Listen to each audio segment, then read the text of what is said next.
ഇന്ന് നമ്മൾ ചെയ്തെടുക്കാൻ പോകുന്നത് വളരെ സിമ്പിളും അതുപോലെ തന്നെ നല്ല ടേസ്റ്റി ആയിട്ടുള്ള ഒരു ക്യാരറ്റ് പായസത്തിൻ്റെ റെസിപ്പിയാണ്. അപ്പോൾ ഇതൊക്കെ വരെയാണ് എല്ലാവരും ഒന്ന് ട്രൈ ചെയ്ത് നോക്കി ഫീഡ്ബാക്കൊക്കെ അറിയിക്കുക. അപ്പോൾ നമുക്ക് ഇതെങ്ങനെ ഉണ്ടാക്കിയെടുത്തതെന്ന് നോക്കാം.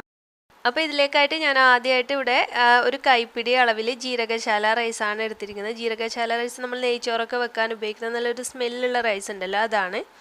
അപ്പോൾ അത് നന്നായിട്ടൊന്ന് കഴുകിയെടുത്തതിന് ശേഷം ഒന്ന് വേവിച്ചെടുക്കണം. അപ്പോൾ ഞാനിവിടെ കഴുകിയെടുത്തിട്ടുണ്ട്. ഇനി കുക്കറിലിട്ടിട്ട് ഒരു 3 വിസിലടിച്ചിട്ട് വേവിച്ചെടുക്കുന്നുണ്ട്. ഒരു ഗ്ലാസ് വെള്ളം കൂടി ഒഴിച്ചിട്ടാണ് വേവിച്ചെടുക്കുന്നത്. നന്നായിട്ട് തന്നെ വെന്ത് വരണം നമുക്ക് ഈ ഒരു അരി. ആ ഒരു രീതിയിൽ വേണം നമ്മൾ വേവിച്ചെടുക്കാനായിട്ട്. അപ്പോൾ ഇതൊന്നും 3 വിസിൽ വരാനായിട്ട് മാറ്റി വെക്കാം. അപ്പോൾ ഈ ഒരു സമയത്ത് തന്നെ ഞാൻ ഇവിടെ ക്യാരറ്റ് ഗ്രേറ്റ് ചെയ്തെടുത്തിട്ടുണ്ട്. ഞാനിവിടെ ഒരു 200 ഗ്രാം ക്യാരറ്റാണ് എടുത്തിട്ടുള്ളത്. ഒരു പാക്ക് പാലിൻ്റെ അളവിലാണ് ഞാൻ ഇപ്പോൾ പായസത്തിനുള്ള ബാക്കിയുള്ള ഇൻഗ്രീഡിയൻസ് കാണിക്കുന്നത്. അപ്പോൾ ഗ്രേറ്ററിൽ വെച്ചിട്ട് ഒന്ന് ഗ്രേറ്റ് ചെയ്തെടുത്തിട്ടാണ് ക്യാരറ്റ്. അപ്പോൾ മീഡിയം സൈസിലെ 2 ക്യാരറ്റായിരുന്നു. പിന്നെ ഒരു 500 ml പാക്കറ്റ് പാലെടുത്തിട്ടുണ്ട്. അതുപോലെ തന്നെ ഇതിലേക്കായിട്ട് കുറച്ച് ഉപ്പ് വേണം നമുക്ക് മധുരം ഒന്ന് ബാലൻസ് ചെയ്യാൻ. പിന്നെ കുറച്ച് കാഷ്നട്ടും പിന്നെ 2 ഏലക്കയും കുറച്ച് കിസ്മിസും എടുത്തിട്ടുണ്ട്. പിന്നെ ഒരു 1/4 കപ്പ് പഞ്ചസാരയും ഒരു 1/4 കപ്പിലും കുറച്ച് കൂടുതൽ കണ്ടൻസ്ഡ് മിൽക്കും ചേർക്കുന്നുണ്ട്. അതുപോലെ തന്നെ നമുക്കിതിനെ വറുക്കാനായിട്ട് കുറച്ച് ഗീ വേണം, അതും എടുത്ത് വെച്ചിട്ടുണ്ട്. അപ്പോൾ ഈ ഒരു സമയത്ത് തന്നെ നമ്മുടെ റൈസ് ഇവിടെ നന്നായിട്ട് വെന്ത് വന്നിട്ടുണ്ട്. അപ്പോൾ ചില കുക്കറിൻ്റെ അനുസരിച്ചിട്ട് വേവിൽ വ്യത്യാസം വരാം. അപ്പോൾ നന്നായിട്ട് തന്നെ വെന്ത് വരണം. വേവ് കുറവാണെങ്കിൽ ഒന്നുകൂടി വിസിലടിക്കാനായിട്ട് വെച്ച് കൊടുത്താൽ മതി. അപ്പോൾ നമുക്ക് പായസം ഉണ്ടാക്കാനായിട്ട് ആദ്യമായിട്ട് നമുക്ക് നല്ല കട്ടിയുള്ള ഒരു പാൻ വെച്ച് ചൂടാക്കുക. അതിലേക്ക് 1 ടേബിൾ സ്പൂൺ അളവിൽ ഗീ ചേർത്ത് കൊടുക്കുന്നുണ്ട്. അപ്പോൾ ഗീ ഒക്കെ ഒന്ന് ചൂടായിട്ട് വരുമ്പോൾ നമ്മൾ സാധാരണ എല്ലാ പായസത്തിലും ചേർക്കുന്നത് പോലെ തന്നെ എടുത്തു വെച്ചിരിക്കുന്ന അണ്ടിപ്പരിപ്പും അതുപോലെ തന്നെ മുന്തിരിയും ഒന്ന് വറുത്ത് കോരി മാറ്റുകയാണ് ചെയ്യുന്നത്. ആദ്യം അണ്ടിപ്പരിപ്പ് ഒന്ന് ചെറുതായിട്ട് കളർ മാറുമ്പോൾ നമുക്കതിലേക്ക് തന്നെ മുന്തിരി ഇട്ടിട്ട് രണ്ടും ഒരുമിച്ച് കോരി എടുക്കുന്നതായിരിക്കും ഏറ്റവും നല്ലത്. ഇനി നമുക്ക് ഈ ഒരു സെയിം ഗീയിൽ തന്നെ നമ്മൾ ഗ്രേറ്റ് ചെയ്ത് വെച്ചിരിക്കുന്ന ക്യാരറ്റ് നന്നായിട്ടൊന്ന് വറുത്തെടുക്കണം. അപ്പോൾ ഇതിൻ്റെ ക്യാരറ്റിൻ്റെ പച്ച ചുവയൊക്കെ മാറുന്നത് വരെ വേണം നമ്മളിതൊന്ന് ഫ്രൈ ആക്കി എടുക്കാൻ ഇതിൽ തന്നെ വെച്ചിട്ട്. അപ്പോൾ ഇതിൽ വെള്ളമോ പാലോ ഒന്നും ഈ ഒരു സമയത്ത് ചേർക്കുന്നില്ല. നമ്മൾ ഈ ഒരു ഗീയിൽ വെച്ച് തന്നെ ഇടയ്ക്കിടയ്ക്ക് ഇളക്കി കൊടുത്ത് ലോ ഫ്ലെയിമിൽ വെച്ചിട്ട് ആ ഒരു ക്യാരറ്റിൻ്റെ പച്ച ടേസ്റ്റൊക്കെ മാറുന്നത് വരെ ഒന്ന് ഫ്രൈ ആക്കി എടുക്കുക.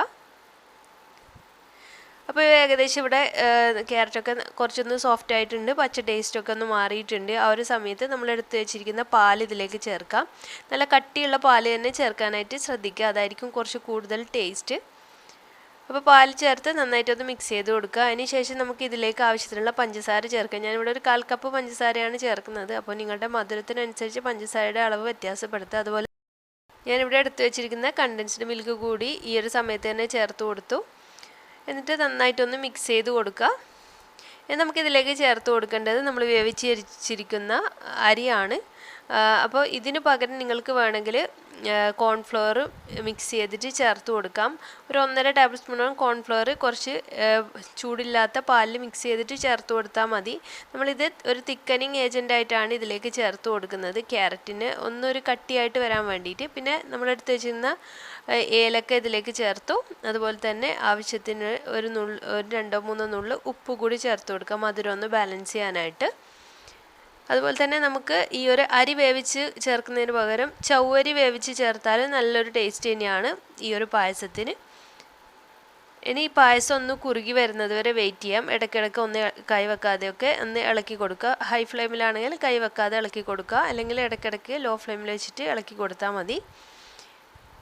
നമ്മളെടുത്ത് വെച്ചിരിക്കുന്ന അണ്ടിപ്പരിപ്പ് മുന്തിരിയൊക്കെ ഈ ഒരു സമയത്ത് ഞാൻ ചേർത്ത് കൊടുത്തിട്ടുണ്ട്. അത്യാവശ്യം ഒന്ന് കുറുകി വരുന്നുണ്ട്. അപ്പോൾ ഈ ഒരു സമയത്ത് നമുക്ക് നന്നായിട്ട് തന്നെ കുറുകി വന്നു കഴിഞ്ഞാൽ ഫ്ലെയിം ഓഫ് ചെയ്യുക. ഫ്ലെയിം ഓഫ് ചെയ്ത് കഴിഞ്ഞാൽ കുറച്ചുകൂടി ഒന്ന് കുറുകി വരും. അപ്പോൾ നിങ്ങൾക്ക് എത്രയാണോ തിക്നെസ് വേണ്ടത് അതിനേക്കാൾ കുറച്ച് ലൂസാകുമ്പോൾ നിങ്ങൾ ഫ്ലെയിം ഓഫ് ചെയ്ത് കൊടുത്താൽ മതി. ഇപ്പോൾ കണ്ടില്ലേ, നല്ല കറക്റ്റ് പാകമായിട്ട് വന്നിട്ടുണ്ട്. അപ്പോൾ ഇതിനേക്കാൾ ലൂസിലാണ് വേണ്ടതെങ്കിൽ നിങ്ങൾക്ക് ഇതിനേക്കാൾ കുറച്ചുകൂടി ലൂസാകുമ്പോൾ ഫ്ലെയിം ഓഫ് ചെയ്ത് കഴിഞ്ഞാൽ റെഡി ആയിട്ട് കിട്ടും. അപ്പോൾ എനിക്ക് ഈ ഒരു കൺസിസ്റ്റൻസിയിലാണ് കൂടുതൽ ഇഷ്ടം പായസം കഴിക്കുന്നത്.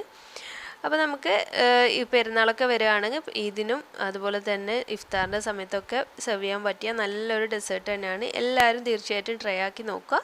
ട്രൈ ചെയ്യുന്ന സമയത്ത് ഫീഡ്ബാക്കൊക്കെ അറിയിക്കുക. അപ്പോൾ മറ്റൊരു നല്ല വീഡിയോ ആയിട്ട് വരുമ്പോഴേക്കും താങ്ക് യു.